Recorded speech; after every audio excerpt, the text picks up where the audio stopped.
basically we played cover six defense. The outside receiver ran an in route, made an undercall, and number three receiver ran a corner route, and I just reacted to it and made a play on the ball. I think he saw the ball pretty much since the time it was thrown. He could have almost fair caught it. Yeah, it was a pretty high thrown ball, and I know I had to make a play on it. High point the ball. That's what I really preach about. When you see a ball that's kind of coming at you like that, you just know you have time to kind of prepare for it. What's going through your head in a moment like that? Just in my head, I'm just saying like, oh yeah, that ball mine.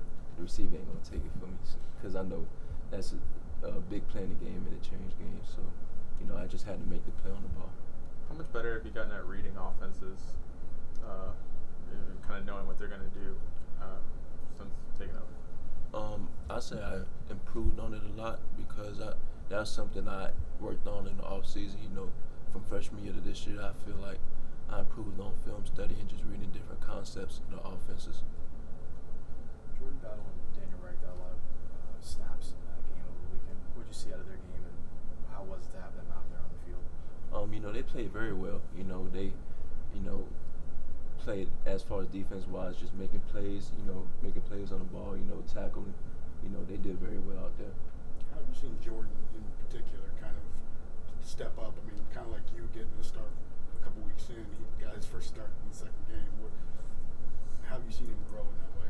He's growing very well. He's getting with the plays. He's learning the plays very well. He's communicating out there. It seems like he's a vet already. He's a pro playing at the safety position, and he's doing very well. What's the challenge you see when you get Jalen Waddle in space when he has the ball and room to operate? What's the difficulty? It's very difficult. Leaving him out of space because he's very fast and quick. You don't know what he's gonna give you. You just gotta figure out ways to stop him. Just looking at taking leverage away from him. Deciding which way to go. That makes it easier for me and the defense. Is it kind of a guessing game at times? Is it just pick which way he's gonna go? I want to say it's a guessing game because if you guess, he can make you miss. So I'm just saying taking the leverage away will probably help you more. He's not the prototypical tall 6'1", 6'2" kind of guy. Is that something where you try to knock him off the line early and set him off his route, or what's the approach there? He plays. He's probably 5'11", 5'10", but he plays big as far as on the football field because he could jump, high point the ball, he can do all that. So I'll probably treat him as like a either receiver, big or smaller receiver. How tough is it facing a quarterback when there's one game of film on him? I would say it's not as tough, but it could be tough at times. Knowing that you probably have probably one game of film on him, basically knowing that. But he's also a great quarterback as well, a great freshman quarterback. And we're looking forward to the challenge. What's your scout of him since you got to watch film on him initially? What'd you say? What's your scout? How would you scout him right now? He's got a great arm, great talent. He got great receivers outside as well. I'll say we just got to affect him as much as we can, and we just got to prepare as much as we can on him. Do you remember watching the South Carolina game from 2010? Remember that? I was probably doing something else at a normal age, 10 years old. What have you heard about it? I heard Coach Saban was talking about it yesterday. He was talking about that, we got whooped basically in the South Carolina game. But that's what I basically heard from him.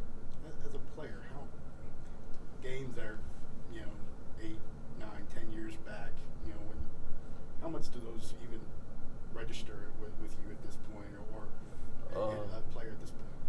Games like that, we rarely focus on them because we know there's a new challenge upon us. We're not going to reflect on that game because we just focus on this game coming up and how we going to conquer it and how we going to prepare for it.